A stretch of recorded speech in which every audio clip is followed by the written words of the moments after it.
Good morning. Hi, everyone. This is Tuesday, and we're in Isaiah 49. Spending time with the Lord this morning. If you are able to hear us right now, that'd be great if you want to jump on. Otherwise, jump on later today. You can hear from Jesus and listen to what he wants to say to you. Good morning, Glenn. All right. Good morning, Beth. All right, so I'm just going to start reading here in Isaiah 49. It says, "The Lord's special servant." And this is a messianic prophecy about Jesus. "Listen to what I have to say, you islands. Pay attention to me, you who live in distant lands. Yahweh called me to his own before I was born and named me while I was still in my mother's womb. He gives me words and peace that pierce and penetrate." In the notes it says, "He makes my mouth a sharp sword. He hid me and protected me in the shadow of his hand. He prepared me like a polished arrow and concealed me in his quiver. And he said to me, Israel, you are my special servant. In you I will be glorified." Israel, you are my special servant. In you I will be glorified. I said, "I've worked and served for nothing. I've used up all my strength for nothing. Yet my rights I leave in Yahweh's hands." Oh, it's such a beautiful statement. When everything looks like it's been for nothing, you can just leave it all in God's hands, and he will sort it out. And my just reward is with my God. I've been telling you a little bit that I've been studying about heaven in my extra time when I'm in the Word, and I just feel led right now to feast on the hope of heaven and to understand a little bit more about what's going on up there right now and what will happen when we all get there. And there is a reward system, and I know that ever since I've heard about that, since I was a little girl, it's just really taken me back.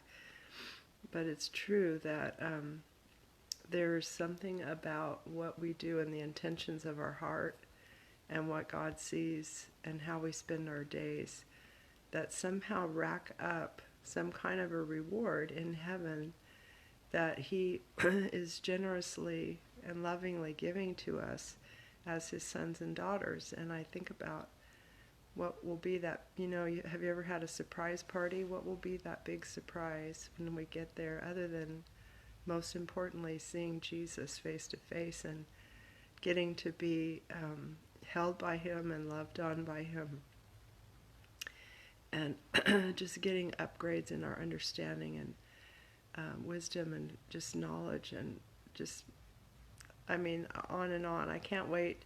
I was thinking when I get through the book of Isaiah, maybe I could share for a few days about the things I'm learning about heaven, because now I'm already sidetracked.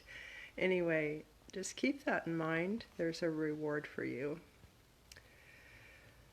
And now the Lord Yahweh, who shaped me in the womb to be his servant, to bring Jacob's tribes back to him, that Israel would be gathered back to himself.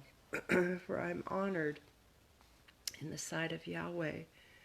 I find the source of all my strength in God. I find the source of all of my strength in my God. Can you say that with me?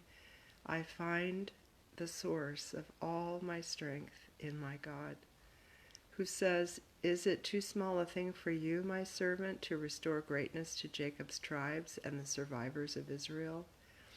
I will make you to be a light to the nations and to bring the light of my salvation to the ends of the earth." That was what Jesus was commissioned to do. And it's not too small of a thing, that's for sure. Yahweh, Israel's kinsman, redeemer, and holy one, says to the one who is deeply despised and repulsed by rulers, and a slave to the ruling class, "Kings will see and stand up in respect. Princes will bow down to honor the faithfulness of Yahweh. the Holy One of Israel who has chosen you.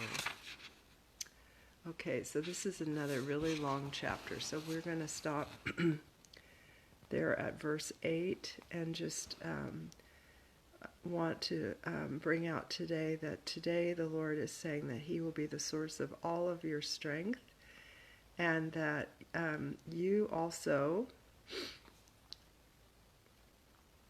are protected in the shadow of His hand. That was verse 2. He has protected you in the shadow of His hand, and He will protect you. He is the source of your strength. And before you were born, He called you His own, and He called you by name. He knew your name. You might want to look up this song. It's a beautiful song by Tommy Walker. It's called He Knows My Name. And listen to that today. Worship song. He knew me while I was still in my mother's womb. And so there's obviously a huge battle going on in our world for the unborn, who are each one known by name by God, who each one have seen Him because He's formed them. Did you ever think about this? He's formed them in the womb. He's had His hand on them. So I hope that that brings peace to people who have not seen their ones that God has given them, whatever the reason, that He Himself, Yahweh, has had His hand on them. He actually knows their name, and they are with Him, and I don't know what it will be like to be reunited. Other people have had visitations to heaven and seen loved ones that they didn't even know here on earth, and they recognized them like grandparents, and they just revealed themselves that they were their grandparents, or they've actually said, they've come back and said, Mom, Dad, I saw my sibling, and they never even knew, or they'd never been told that they had a sibling. And so all those babies are there. It is very sad that they don't get the chance to be here, and we have to trust the Lord with that, and we still want to fight for the right of the unborn.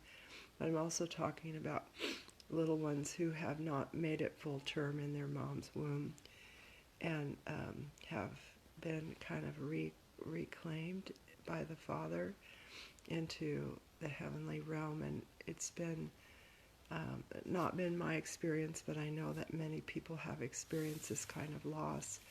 And today I just want to bring you a comforting word from the Lord again, that He knows their names. He's with them. He's had His hand on them this whole time. And yeah, one day you're going to see them.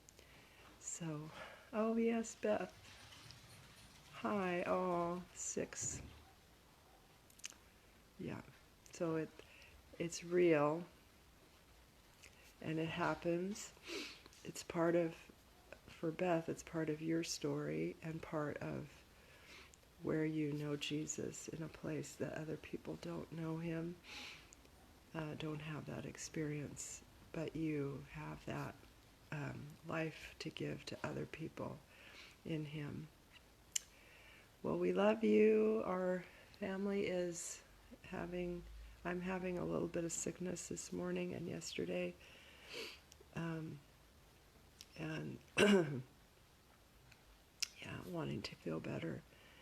And I pray that you all have a good day. And we're going to go to school now and start our Tuesday. Make it your best day. Bye-bye.